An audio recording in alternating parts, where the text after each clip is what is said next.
여러분, 새 노래를 부르라 라는 말 들어보셨죠? 시편 96편에 나오는 아주 유명한 구절인데요. 보통은 그냥 새로 나온 찬양인가 하고 생각하기 쉽잖아요. 근데 과연 그게 전부일까요? 오늘 우리가 함께 살펴볼 건데요.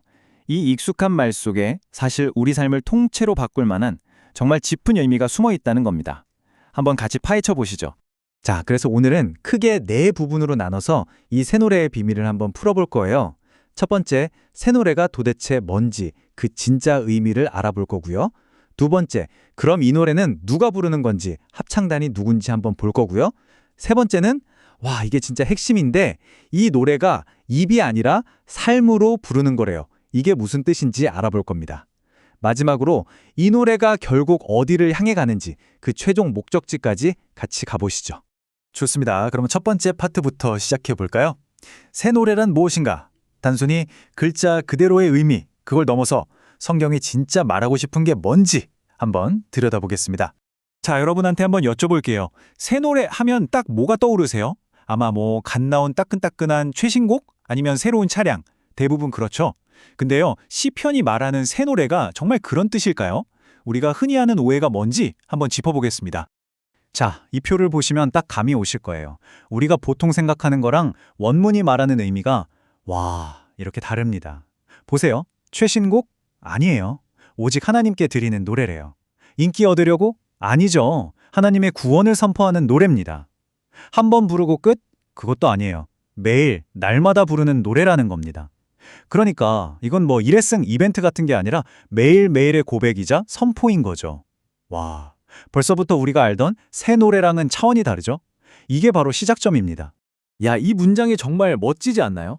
어제의 태양과 오늘의 태양이 다르듯 어제와 다른 내가 오늘 부르는 노래가 바로 새 노래다. 이게 바로 매일 부르는 새 노래라는 개념을 기가 막히게 설명해 주는 거예요. 어제의 나랑 오늘의 나는 다르잖아요. 그렇죠? 그러니까 오늘 드리는 찬양도 그냥 어제 했던 거 반복하는 게 아니라 완전히 새로운 고백이 되는 거죠. 매일매일이 새로운 고백인 겁니다. 자, 그럼 이렇게 특별한 노래 도대체 누가 부르는 걸까요?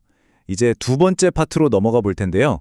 이 노래의 합창단이 여러분이 상상하는 것보다 훨씬 더 넓다는 사실을 알게 되면 아마 깜짝 놀라실 겁니다. 이 차트 좀 보세요. 진짜 놀랍지 않아요? 보통 이런 노래는 교회 다니는 사람들만 부를 거라고 생각하잖아요. 그런데 그게 아니에요. 모든 민족, 모든 백성, 심지어는 하나님을 믿지 않는 사람들까지 전부 이 합창단에 초대하고 있다는 거예요. 와, 이건 그냥 종교의 담을 완전히 허물어버리는 진짜 말 그대로 모두를 위한 노래인 거죠. 아니 근데 믿지 않는 사람이 어떻게 이 노래를 부를 수 있다는 거지? 라는 생각이 드시죠? 바로 그 비밀이 여기에 있습니다. 이 노래는요, 우리가 생각하는 것처럼 목에서 입으로 나오는 어떤 소리가 아니라는 거예요. 그게 아니라 가슴에서부터 마음에서부터 터져나오는 감사의 표현이라는 겁니다. 존재 자체가 부르는 노래인 거죠. 정리하자면 이 새 노래는 보편적인 노래, 즉 유니버설송인 셈입니다. 이게 무슨 말이냐면 사람이 만든 어떤 헛된 우상한테 부르는 게 아니라 이 온 세상을 만드신 창조주, 그분께 받은 구원에 대해서 모든 존재가 마음으로 반응하는 거예요. 그 감격, 그 감동, 그게 바로 노래라는 거죠. 자, 이제부터가 진짜입니다. 어떻게 보면 가장 깊은 내용일 수 있어요. 세 번째 파트인데요. 노래를 부른다는 게 단순히 음을 내는 행위가 아니라 살아가는 것 그 자체로 어떻게 바뀌는지 한번 같이 보겠습니다. 여러분, 하나님께 영광을 돌린다는 말 정말 많이 쓰잖아요. 그쵸?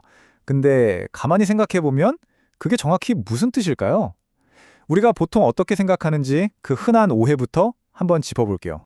네, 바로 이런 장면들이죠. 운동선수가 골 넣고 하늘을 가리킨다거나 시상식에서 수상소감으로 하나님께 감사한다고 말하는 거예요.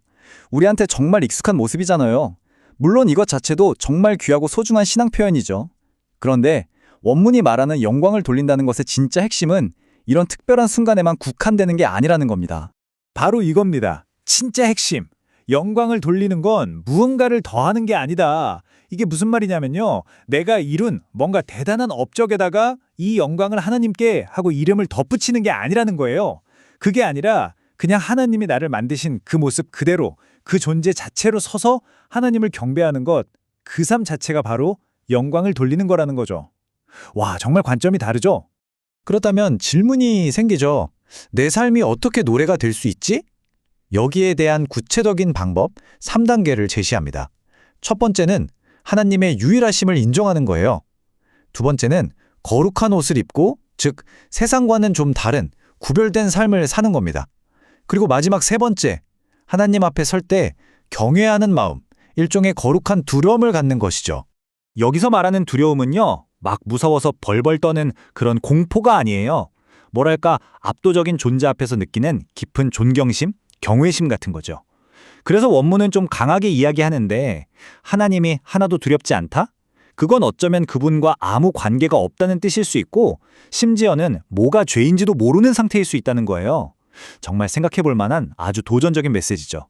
자, 이제 마지막 파트입니다. 한번 정리해 볼까요? 새 노래가 뭔지, 누가 부르는지, 그리고 어떻게 삶으로 부르는지까지 봤어요.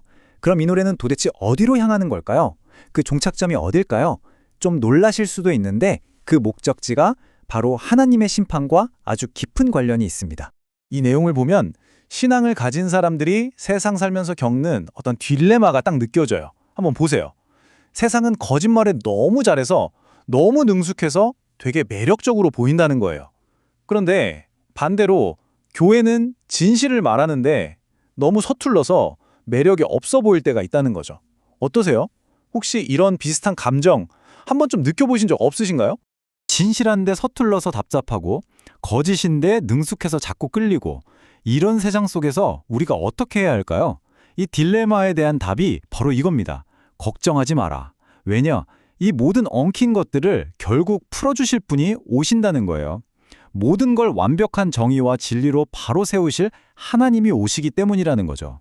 바로 이 구절입니다. 그가 의로 세계를 심판하시며 그의 진실하심으로 만민을 심판하시리로다. 여기서 중요한 건 의와 진실하심이에요. 그러니까 이 심판은 누구 편을 들어주는 편파적인 게 아니라 절대적인 진리라는 기준을 가지고 모두에게 똑같이 공정하게 이루어질 거라는 약속인 거죠. 그래서 이 마지막 심판에 대한 약속이 우리에게 두 가지 감정을 동시에 준다고 해요. 하나는 떨리는 두려움입니다. 왜냐하면 심판은 진짜고 너무나 공정하니까요. 숨길 수가 없으니까요. 그런데 또 다른 하나는 견고한 기쁨이에요. 왜냐하면 마침내 드디어 모든 불의가 사라지고 진짜 정의와 진리가 이기는 걸 보게 될 테니까요. 자, 결국 정리해보면 시편 96편이 말하는 새 노래는 그냥 멜로디가 아니었네요. 그건 바로 미래에 올 그 확실한 진리를 믿기 때문에 오늘 하루를 다르게 살아내는 삶의 태도 그 자체였습니다. 그럼 마지막으로 이 질문을 남기면서 마무리하고 싶습니다. 우리는 어떻게 이 떨리는 두려움과 견고한 기쁨이라는 이 양면적인 감정을 함께 끌어안고 오늘 하루를 진짜 새 노래로 살아낼 수 있을까요? 아마 이게 우리 모두에게 주어진 숙제이자 질문이 아닐까 싶습니다.